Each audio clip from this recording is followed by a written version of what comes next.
தலைவர் திரு நயனார் நாகேந்திரன் அவர்களை கைது செய்திருக்கிறார்கள். அவரோடு ஒரு 400 பேர் அங்கே குரு கிருஷ்ணாவால் பழங்கானத்திலே சிறை வைக்கப்பட்டிருக்கிறார்கள்.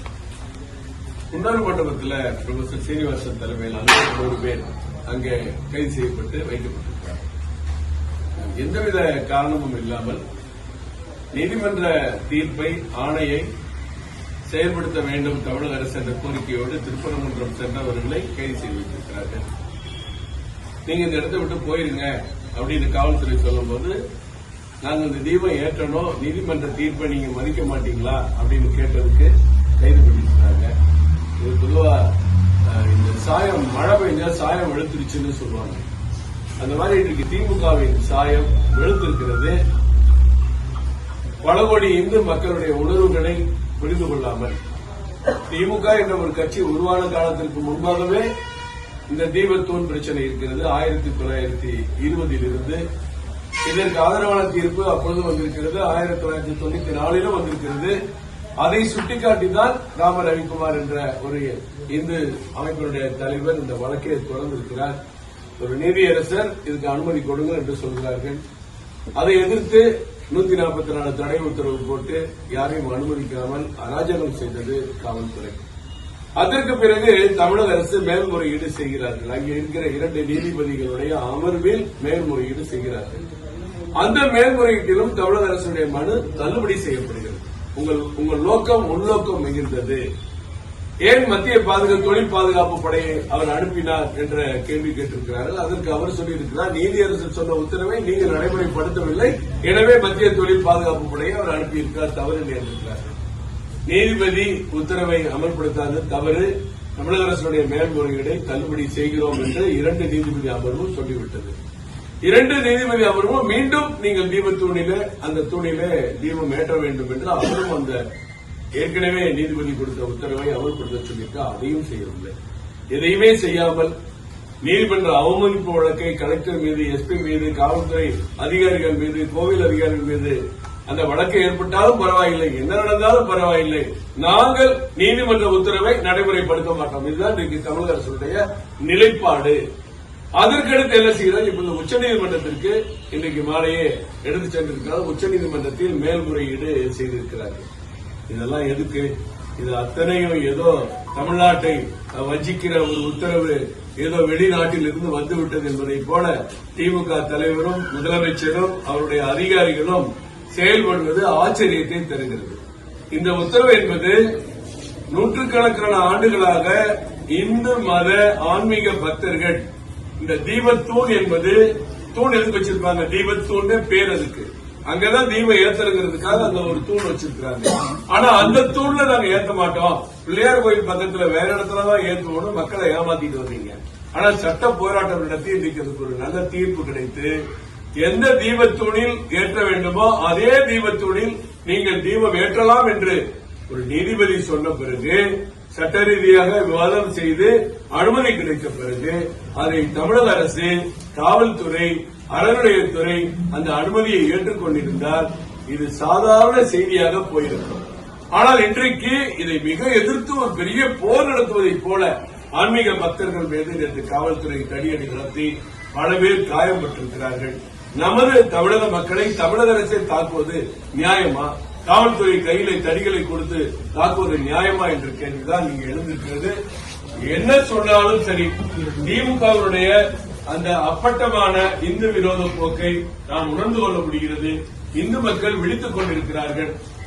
கோவில் கோவிலாக ஒவ்வொரு பண்டிகை காலங்கள், நம்ம திருவண்ணாமலையா இருக்கட்டும், சபரிமலையா இருக்கட்டும், திருப்பதியா இருக்கட்டும், பழனியாக இருக்கட்டும், லட்சக்கணக்கான கோடிக்கணக்கான மக்கள் இன்னைக்கு சென்று வழிபடுகிறார்கள். அந்த வழிபாட்டு முறையில் பெரிய கார்த்திகையில் தீபம் ஏற்றுவது வழக்கம். திருவண்ணாமலையை போல திருப்பரங்குன்றத்திலும் அந்த வழக்கம் இருந்தது. காலப்போக்கில் அந்த வழக்கத்தை மாற்றி இந்த இடத்தில் ஏற்றாதே என்று வேற ஒரு சமுதாய கோவில் அங்கே இருக்கிற காரணத்தினால் அவர்கள் இந்த வழக்கத்துக்கு மாறாக இந்த திராவிட மாடல் அரசு அதை தவிர்த்தது. இன்றைக்கு அந்த நீதி கிடைத்திருக்கிறது. தர்காவிற்கும் இந்த இடத்திற்கும் 50 மீட்டர் இடைவெளி இருக்கிறது. எந்த பிரச்சனையும் இல்லை. எந்த இஸ்லாமிய சகோதரர்களும் இதை எதிர்த்து குரல் கொடுக்கவில்லை. இங்க இருக்கிற கம்யூனிஸ்ட் கட்சி, விசிக, திமுக இது போன்ற ஆட்கள் தான் பேசிக் கொண்டிருக்கிறார்கள். இவருடைய கூட்டணி, இந்த கூட்டணியுடைய ஒட்டுமொத்த கொள்கைகளும் இந்திய எதிர்ப்பு என்பதை நாம் புரிந்து கொள்ள முடியும். சார், இப்போ தீர்ப்பு கொடுத்த சுவாமிநாதன் அவரை சேஞ்ச் பண்ணணும், அது மாதிரி நடவடிக்கை எடுக்கணும்னு எல்லாமே சொல்லியிருக்காங்க. இப்போ துறை ரீதியாக நடவடிக்கை எடுக்கணும் அப்படின்ற மாதிரி திருமாவளவன் சொல்லியிருக்காங்க. தீர்ப்பு கொடுத்த நீதிபதி சட்டவிரோதமாக ஏதாவது தீர்ப்பு கொடுத்திருக்கிறாரா? அரசியலமைப்பு சட்டத்துக்கு எதிராக ஏதாவது தீர்ப்பு கொடுத்திருக்கிறாரா? உங்களுக்கு பிடித்த தீர்ப்பு கொடுத்தால் இனிக்கும், பிடிக்காத தீர்ப்பு கொடுத்தால் கசக்கும். உங்களுக்கு பல ஆண்டுகளாக நடைபெற்று வந்த தீர்ப்பு 1920, 1994 அந்த அடிப்படையில் கொடுக்கப்பட்ட தீர்ப்பு என்பதை நாம் முதலில் புரிந்து கொள்ள வேண்டும். அடிப்படை அந்த வழக்கு தான். திமுக உதயமாகாத காலத்திற்கு முன்பு இன்றைக்கு உங்களுக்கு என்ன வெறுப்பு? இங்கு தமிழகம் அமைதியாக இருக்கிறது. இந்த அமைதியை உருக்குலைக்க வேண்டும், மத நல்லிணக்கத்தை உருக்குலைக்க வேண்டும், இதை வைத்து அரசியல் செய்ய வேண்டும், இதை வைத்து ஓட்டு வங்கியை உருவாக்க வேண்டும் என்பதுதான் திமுகவுடைய நோக்கம், லட்சியம். அது இன்றைக்கு வெளிவந்திருக்கிறது. இந்த பூனைக்கு மணிகட்டி இருப்பதை போல இந்த தீர்ப்பு என்பது திமுகவுடைய ஒரு இந்து விரோத முகத்தை நமக்கு காட்டியிருக்கிறது, சாயம் வெளுத்திருக்கிறது. மரியாதைக்குரிய நீதியரசர் மீது சோசியல் மீடியாக்களிலும் மற்ற வகையிலும் அவதூறு பரப்பி அவரை தரக்குறைவாக தரந்தாழ்ந்து பேசுபவர்கள் மீது சென்னை உயர்நீதிமன்ற தலைமை நீதிபதி தானாக முன்வந்து சட்ட ரீதியாக அவர்கள் மீது வழக்கு தொடுக்க வேண்டும்.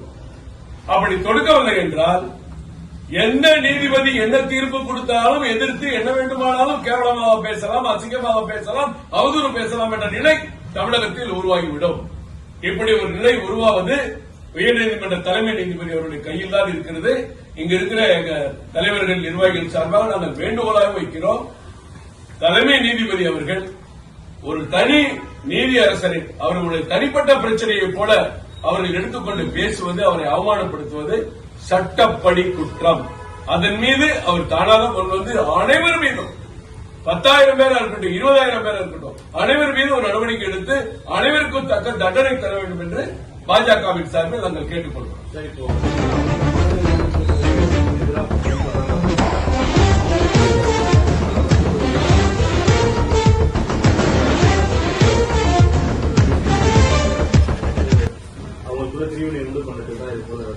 நீதிபதி ஒரு அற்புதமான கருத்து சொல்லியிருக்கிறார். ஒரு சமுதாயத்தினுடைய விருப்பம், மற்றொரு சமுதாயத்தின் விருப்பம் ரெண்டும் ஒன்னா இருக்க வேண்டிய அவசியம் இல்லை, தனித்தனியா இருக்கணும். ஆனா 2 பேருடைய விருப்பம் நிறைவேற இணைந்து செயல்படணும் அற்புதமா சொல்லியிருக்காங்க. மக்கள் தயாரா இருக்காங்க. நீங்க தான் கெடுக்கிறீங்க. எங்க பிரச்சனை வந்தது? நீங்க தான். உங்களுக்கு என்ன வந்துருச்சு? அவங்க வழிபாடு ஒரு தீபத்தூள்ல தீபம் ஏற்றுறதோ உங்களுக்கு என்னென்ன பிரச்சனை வந்துருச்சு? கோட்டையில நாங்க தீபம் ஏற்றுன்னு சொன்னோமா? அறிவாலயத்துல தீபம் ஏற்றுன்னு சொன்னோமா? இல்ல கம்யூனிஸ்ட் கட்சி ஆபீஸ்ல போய் தீபம் ஏற்றுன்னு சொன்னோமா? திருப்பரங்குன்ற மலை, முருகன் மலை, இந்த வரலாறு திருப்பரங்குன்ற மலை திருப்பரங்குன்ற கோவிலுக்கு சொந்தமானது என்று 1920 உத்தரவு இருக்கிறது. அந்த உத்தரவுக்கு பிறகு ஒரு தர்கா வந்திருந்தாலும் கூட அந்த தர்காவுக்கு இடையூறு இல்லாமல் மக்கள் இவ்வளவு நாள் வாழ்ந்து கொண்டிருக்கிறார்கள். இப்போது கூட தனித்தனி உத்தரவு 6 கோடி பணி கொடுக்கக்கூடாது என்ற பிரச்சனையெல்லாம் தீர்ப்பு சொன்னாங்க. அப்பவும் வேற ஒரு மதம் சார்ந்த மலை என்று சொல்லக்கூடாது, இது திருப்பரங்குன்ற கோவிலுக்கு முருகனுக்கு சொந்தமான மலை என்று தீர்ப்பு சொன்னாங்க. அதுக்கு பிறகு அமைதியா இருக்கு. சரி, முதல்ல என்ன பிரச்சனை வந்துச்சு? யாராவது பாஜக போய் பிரச்சனை பண்ணாங்களா? நாமளும் ஒரு எம்பி, அங்க இருக்கிற எம்பி அங்க இருக்கிற மக்களுக்கு சேவை செய்ய சொன்னா திருப்பமன்றத்துல மறுபடி வாரத்துல பாரியில உட்காந்து மட்டன் பிரியாணி வெட்டி வெளியிட்டு இருக்காரு. அதுல பிரச்சனையே வந்தது. அதுக்கு ஒண்ணு அங்க இருக்கிற சு வெங்கடேஷ் உள்பட கம்யூனிஸ்ட்காரங்களாம் சப்போர்ட் பண்ணி உங்களுக்கு தானே இந்த மதவெறி இப்ப பிடிச்ச ஆட்டுது, உங்களுக்கு தானே மத நல்லிணக்கத்துக்கு எதிராக செயல்பட்டாதான் தமிழகத்துல புது புது கட்சி எல்லாம் வந்திருக்கு, நம்ம ஓட்டு வைக்க நம்ம தக்க வைக்க முடியும்னு நீங்க நினைக்கிறீங்க. உங்களுடைய உண்மை முகம் வெளிவந்திருக்குங்க. இன்னைக்கு எங்க மாநிலத்திலே போராடி அங்க சிறை வைக்கப்பட்டிருக்கிறார். அவங்க பொய் வழக்கு தொடுக்கப்படலாம். அதை கண்டிச்சு சமீபத்தில் ஆர்ப்பாட்டம் கூட நாங்கள் எங்கள் குரலை இங்க எடுத்து சொன்னோம். இது இதோட போகாது.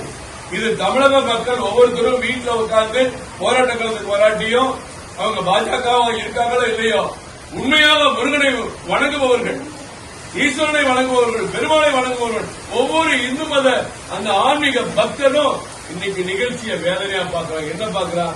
என்னப்பா ஒரு நீதிபதி உத்தரவு போட்டா கூட இவங்க தீவிரத்தை விட மாட்டேங்கிறாங்களா? இதுதாங்க பதில் கேள்வி. இதை விட்டுட்டு மதவெறி மத நல்லிணக்கம் உங்களுக்கு யார் இந்த கதையெல்லாம் இங்க கொண்டாட சொல்றா? திமுகவும் சரி, கூட்டணி கட்சிகளும் சரி, தமிழகத்தில் இருந்த இந்து மக்களை, ஆன்மீக விடுதலை தொடர்ந்து வஞ்சிக்கிறீங்க.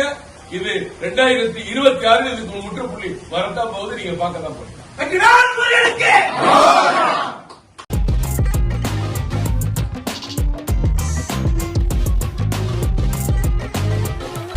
பச்சைக்கூறி தப்பாதுடா, சிங்க இது சிக்காதுடா, சுத்து போட்டு நிக்காதடா, சூற விட்டா தாங்காதுடா. சிவண்டா சிவண்டா சிவண்டா, எதுக்க எவண்டா எவண்டா எவண்டா.